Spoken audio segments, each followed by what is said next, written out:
Hello बच्चों, कैसे आप सभी। मैं अभिषेक महाक स्वागत करता हूं आप सभी का आपके अपने YouTube चैनल एस्पेक्ट विजन पे। आज हम बात करने वाले हैं आज एक ऐसे एग्जाम के बारे में जो कि आपके करियर ग्रोथ को एक ऊंची उड़ान भरने में सहायता प्रदान करेगा।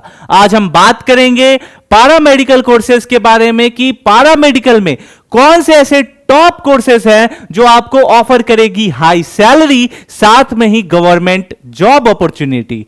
तो आज आप अगर अपना करियर मेडिकल के क्षेत्र में बनाना चाहते हैं और खास करके पैरामेडिकल से आप सोच रहे हैं कि अपने करियर की शुरुआत करें, तो ये वीडियो आपके लिए यूजफुल होने वाला है, काफी इंफॉर्मेटिव होने वाला है। तो जल्दी से स्टार्ट करते हैं इस वीडियो को। लेकिन उससे पहले आप सभी बच्चों को करना क्या है कि ये एक व्हाट्सएप ग्रुप है जो एस्पेक्ट विजन के द्वारा सभी बच्चों के लिए बनाया जाता है। और इसमें बेनिफिट क्या मिलने वाला है आपको कि यहां पे इस एग्जाम से जुड़ी जितनी भी महत्वपूर्ण इंफॉर्मेशन है वो आपको टाइम टू टाइम जो है इस व्हाट्सएप ग्रुप पे देखने को मिल जाएगा। तो जल्दी से इसको जो है सब्सक्राइब कर लीजिए। कैसे करना है इसमें ज्वाइन, उसके लिए आपको लिंक जो है वो दिया हुआ है, डिस्क्रिप्शन में देखिएगा और कमेंट सेक्शन में पिन कर दिया जाएगा, वहां से आप इसको ज्वाइन कर सकते हैं। ठीक है, तो चलिए स्टार्ट करते हैं जल्दी से बिना किसी देरी के। हम सब आज की पैरामेडिकल के कौन कौन से ऐसे कोर्सेज हैं जो कि हमें हाई सैलरी के साथ साथ high job government specially offer करता है। ठीक है, तो चलिए स्टार्ट करते हैं। सबसे पहले आपको यह समझना जरूरी है कि पैरामेडिकल का एग्जाम देने के लिए या पैरामेडिकल के कोर्सेज को करने के लिए आपकी जो एलिजिबिलिटी क्राइटेरिया है वो क्या होनी चाहिए। ठीक है, क्योंकि जब तक आप उसमें पात्र नहीं होंगे, जब तक आप उसके एलिजिबल नहीं होंगे, तब तक तो कोई मतलब नहीं निकलता ना इस एग्जाम को क्लियर करने का, या फिर इसमें करियर ग्रोथ तभी तो कर पाओगे आप। तो सबसे पहले समझना यहां पे ये जरूरी है कि वो बच्चे जो कक्षा 12वीं में पढ़ रहे हैं या कक्षा 12वीं जो है वो पास कर चुके हैं, वो दोनों बच्चे जो है इस एग्जाम के लिए एलिजिबल है। ठीक है, अब सबसे पहले आपको यहां पे ये समझना है कि एलिजिबिलिटी किस आधार पे तय होती है। तो सबसे पहली एलिजिबिलिटी इस आधार पे तय होती है कि आप जो है अपना 12th का एग्जाम, ठीक है, 12th का जो एग्जाम है ये आपने क्लियर कर लिया। ठीक है, जब इसको क्लियर कर लिया तो किन किन सब्जेक्ट से आपने किया है, तो यहां पे आता है, अगर सब्जेक्ट की बात अगर मैं करूं, ठीक है, सब्जेक्ट की अगर मैं बात करूं तो यहां पे आपको जो है वो फिजिक्स होना चाहिए, ठीक है, बायो होना चाहिए, केमिस्ट्री होना चाहिए, ठीक है, और आपका यहां पे इंग्लिश होना चाहिए। साथ में ही अगर आपने फिजिक्स, बायो, केमिस्ट्री और इंग्लिश से अपना 12th किया है, और अगर जो बच्चे साथ में मैथ रखते हैं, ठीक है, मैथ रखते हैं, तो ये सारे बच्चे जो हैं ये एलिजिबल है इस एग्जाम के लिए। अब यहां पे अक्सर बच्चे जो है वो कंफ्यूज होते हैं कि सर मेरा तो 12th में फिजिक्स, केमिस्ट्री, बायो था, मैथ मैंने लिया नहीं, तो क्या मैं पैरामेडिकल का एग्जाम दे पाऊंगा। या फिर कोई बच्चे बोलते हैं कि सर मैंने जो है वो फिजिक्स लिया था, केमिस्ट्री लिया था और मैथ लिया था, बायो तो मैंने लिया नहीं, तो क्या मैं यहां पे एलिजिबल हो पाऊंगा। या तीसरा जो है एक ऐसा भी बच्चा होता है जो बोलता है कि सर मैंने पीसीएम किया है या पीसीबी किया है, लेकिन एक्स्ट्रा में मैंने जो है वो मैथ या बायो लिया है। ठीक है, तो अब सवाल यहां पे ये आता है कि सारे के सारे बच्चे जो हैं वो एलिजिबल हैं, लेकिन यहां पे अगर पैरामेडिकल के कोर्सेज की बात कीजिएगा तो कुछ ऐसे कोर्सेज हैं जहां पे आपको मैथ होना जो है वो कंपलसरी है। ठीक है, इसलिए यहां पे कहा जाता है कि जो अगर बच्चे अपने 12th में मैथ साथ में रखते हैं तो कुछ कोर्सेज के लिए पैरामेडिकल के, ठीक है, जो सब ब्रांचेज हैं उसके लिए वो पात्र रखते हैं, ठीक है, एलिजिबल होते हैं। ठीक है, अब हम बात करेंगे कि पैरामेडिकल जो है इसमें क्या स्कोप है। ठीक है, स्पेशली सबसे पहली बात कि आप पैरामेडिकल जैसे ही एम्स से करते हो। ठीक है, एक नॉर्मल संस्थान तो है नहीं, किसी को इंट्रोडक्शन देने की आवश्यकता है क्या कि एम्स क्या है।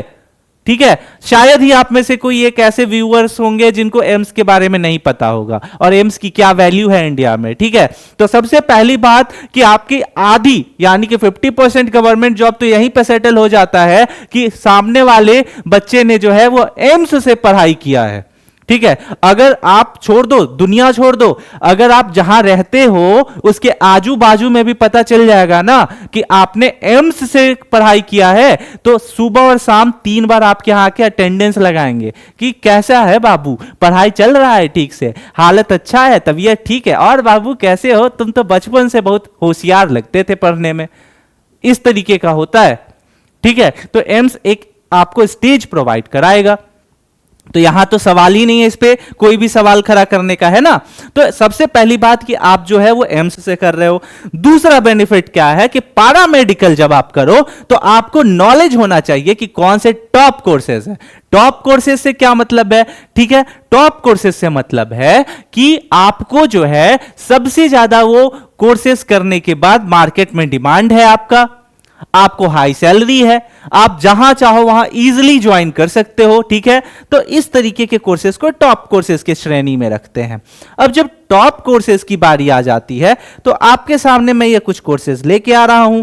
ठीक है, अब जरा इस कोर्सेज को ध्यान से देखिए आप। ठीक है, सबसे पहला यहां पे जो आपके सामने कोर्सेज आ रहा है, इसमें ये कोर्सेज को आप देखिए। ठीक है, मैं आपके सामने इस कोर्सेज को रख रहा हूं, बीएससी मेडिकल लैबोरेटरी टेक्नोलॉजी। ठीक है, बीएससी मेडिकल लैबोरेटरी टेक्नोलॉजी, इसको शॉर्ट में बोलते हैं एमएलटी। क्या बोलते हैं इसको? शॉर्ट में बोलते हैं एमएलटी। अब एमएलटी क्या है?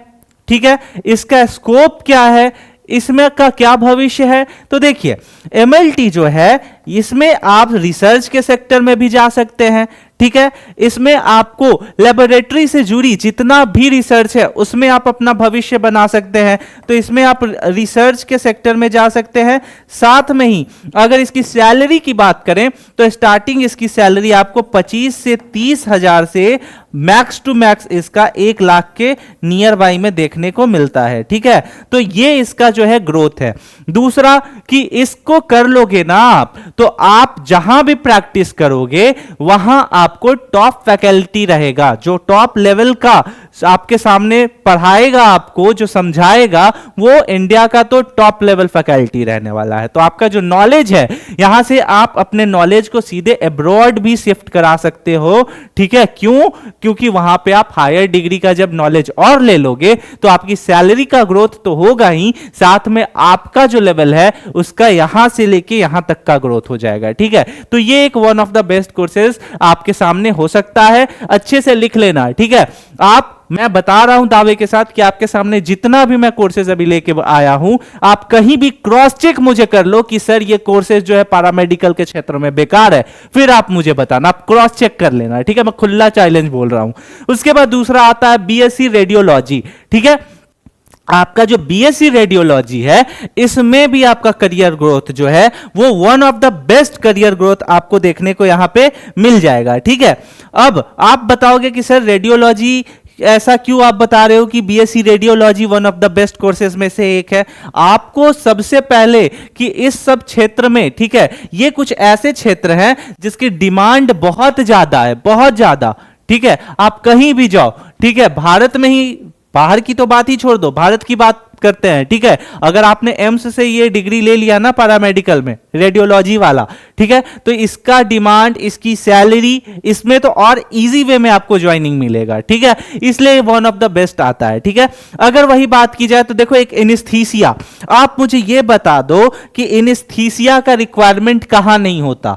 ठीक है, अगर जहां बात ऑपरेशन की आती है वहां बात एनेस्थीसिया की आएगी ही आएगी। ठीक है, आप जब तक इंसान को, तो ऐसा नहीं है ना कि जब तक हल्का एनेस्थीसिया में उसको शून्य नहीं करेंगे, उसको हल्का जो है बेहोश नहीं करेंगे, तब तक ऐसे ही सीधे चीर फाड़ कर देंगे। ठीक है, तो एनेस्थीसिया के क्षेत्र में भी बहुत ज्यादा डिमांड होता है, इसमें भी रिसर्च सेक्टर होते हैं, इसमें भी आप अपने करियर को ग्रोथ जो है वो बाहर की तरफ हायर स्टडी में दे सकते हो। ठीक है, साथ में ही अब देखो आपके सामने जो है बीएससी कार्डिकल केयर। ठीक है, अगर स्पेशली हार्ट से संबंधित समस्याओं के बारे में आपको यहां जानने को मिलेगा। इसके स्पेशलिस्ट सेक्टर में आपको काम करने का मौका मिलेगा। कार्डियोलॉजिस्ट डिपार्टमेंट आपको अच्छे से पता होगा कि मेडिकल सेक्टर में कितना इंपॉर्टेंट रोल प्ले करता है। किसी भी गाड़ी का सबसे ज्यादा जो इंपॉर्टेंट पोर्शन होता है वो इंजन होता है, वैसे ही मनुष्य का जो है ना वो उसका हार्ट होता है, ठीक है, ये वाला जो पोर्शन है। तो कार्डियोलॉजिकल डिपार्टमेंट आपको अच्छे से पता होगा कि मेडिकल के क्षेत्र में कितना इंपॉर्टेंट होता है। तो आप बीएससी कार्डिकल केयर भी कर सकते हैं, ठीक है।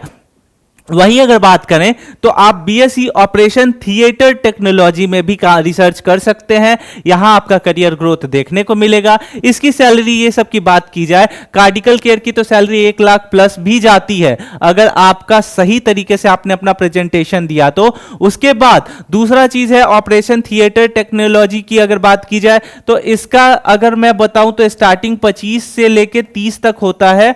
उसके बाद फिर इसका हायर जो है सैलरी आपका 80,000 के लगभग में देखने को मिलता है, ठीक है। वही अगर बात की जाए तो बीएससी डायलिसिस, ठीक है, डायलिसिस की अगर बात करोगे तो यहां पे आप जो है किडनी से रिलेटेड आप प्रॉपर रिसर्च कर सकते हो। इसके बाद पूरा आप जो है प्रॉपर हमारा जो नीचे का सिस्टम होता है उससे संबंधित आप यहां पे रिसर्च कर सकते हो और अपना करियर ग्रोथ इस सेक्टर में ये जो है बढ़ा सकते हो, ठीक है। तो ये सारे जो कोर्सेज हैं आपके सामने मैं फिर से एक बार जो है वो पढ़ देता हूं। ये सारे कोर्सेज देखो, BSc medical laboratory technology, BSc radiology, ठीक है, then after BSc cardiac care, BSc operation theatre technology, BSc dialysis, BSc anaesthesia, ठीक है। और इतना ही डिग्री कोर्सेज नहीं होता, इसके बाद भी बहुत सारे डिग्री कोर्सेज होते हैं, ठीक है। लेकिन सबसे पहला आपको यह समझना जरूरी है कि आप जिस एग्जाम की तैयारी कर रहे हैं उस एग्जाम को कैसे टैकल करना है, और उसके लिए एस्पेक्ट विजन आपके साथ हमेशा खड़ा है। आपके लिए स्पेशली वो बच्चे जो 2026 में देने जा रहे हैं एम्स बीएससी पैरामेडिकल, उनके लिए, ठीक है, या एम्स बीएससी नर्सिंग, ठीक है, दोनों बच्चों के लिए हम लेके आए हैं एम्स रक्षक बैच 2026। और इस बैच में आपको सही रणनीति सिखाई जाएगी कि एग्जाम को कैसे निकालना है, क्योंकि किताब खोल के तो हर बच्चे बैठते हैं, लेकिन किताब को जो है वो सही तरीके से लोड कैसे करना है अपने अंदर, ताकि हम एग्जाम के प्रेशर को देखते हुए एग्जाम में अच्छा परफॉर्म कर पाए, वो हम सिखाते हैं। इस बैच में आपको सबसे बेस्ट मिलने वाला है हमारी टॉप फैकल्टी जो हर साल एम्स में सिलेक्शन कराती है। बहुत से बच्चे हैं हमारे यहां से जो हर साल सिलेक्शन लेते हैं। आप अपने सीनियर से पूछिएगा एस्पेक्ट विजन के बारे में। उसके बाद साथ में यहां पे हम लोग कंप्लीट सिलेबस जो है एम्स का आपको टू पॉइंट बताएंगे कि कहां क्या जरूरी है, हर साल कितना क्वेश्चन रिपीट करता है, कौन सा सेगमेंट जरूरी है आपको यहां पे ध्यान देना है, कौन सा छोड़ना है, क्योंकि एग्जाम निकालने में यह जरूरी होता है कि पढ़ने से ज्यादा छोड़ना क्या है, ठीक है।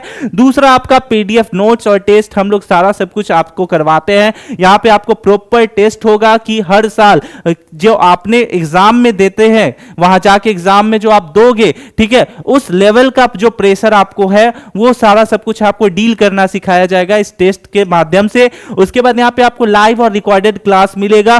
साथ में वीवीआई एमसीक्यू जो है ये हमारा one of the top MCQ में से एक है, क्योंकि इसमें से मोस्टली क्वेश्चन जो है इस पैटर्न का क्वेश्चन आपको एग्जाम में देखने को मिलेगा, ठीक है। और साथ में ये जो है आपको हिंदी इंग्लिश दोनों लैंग्वेज में अवेलेबल है। हमको एक चीज अच्छे से ध्यान में रखना होता है कि लैंग्वेज बैरियर जो है यहां पे ना आए, ताकि बच्चे की अंडरस्टैंडिंग जो है वो बेहतर हो जाए। और एस्पेक्ट विजन इस सब चीजों पे जो है ना बहुत ज्यादा फोकस करता है। तो बच्चों आपको सबसे पहले करना क्या है कि आपने प्ले स्टोर पे जाकर एस्पेक्ट विजन का ऐप डाउनलोड करना है। वहां से आप जो है एम्स रक्षक बैच में इनरोल्ड हो सकते हैं। तो लेट मत करना, जितना जल्दी हो सके इसको जो है आप इनरोल्ड हो जाओ, क्योंकि जो एग्जाम निकालना है ना उसमें सबसे ज्यादा इंपॉर्टेंट ये होता है कि किस समय से हम अपनी तैयारी को स्टार्ट करें। तो चलिए लग जाइए 2026 की तैयारी में, क्योंकि इस बार अपने घर वाले को, अपने रिश्तेदार को जो भी ताना मारता है ना उसे दिखा देना है कि 2026 में एम्स में एक सीट जो है वो हमारा होगा। आई होप कि ये वीडियो आपको इंटरेस्टिंग लगा हो। साथ में ही जो भी मैंने टॉप कोर्सेज बताया है उस पर आप खुद से भी रिसर्च कर सकते हैं, और मोर इंफॉर्मेशन के लिए आप हमारे व्हाट्सएप से जुड़ सकते हैं, ठीक है। तो जल्दी से मिलते हैं हम अगले वीडियो में। तब तक के लिए आप सभी अच्छे से पढ़ाई पढ़ाई कीजिए, 2026 की तैयारी कीजिए और बैच में जल्दी से जल्दी एनरोल्ड हो जाइएगा, ताकि क्योंकि क्लासेस चल रहे हैं, आप लोगों का जो है जितना लेट ज्वाइन करोगे उतना ज्यादा दिक्कत होगा प्रॉपर रणनीति को समझने में।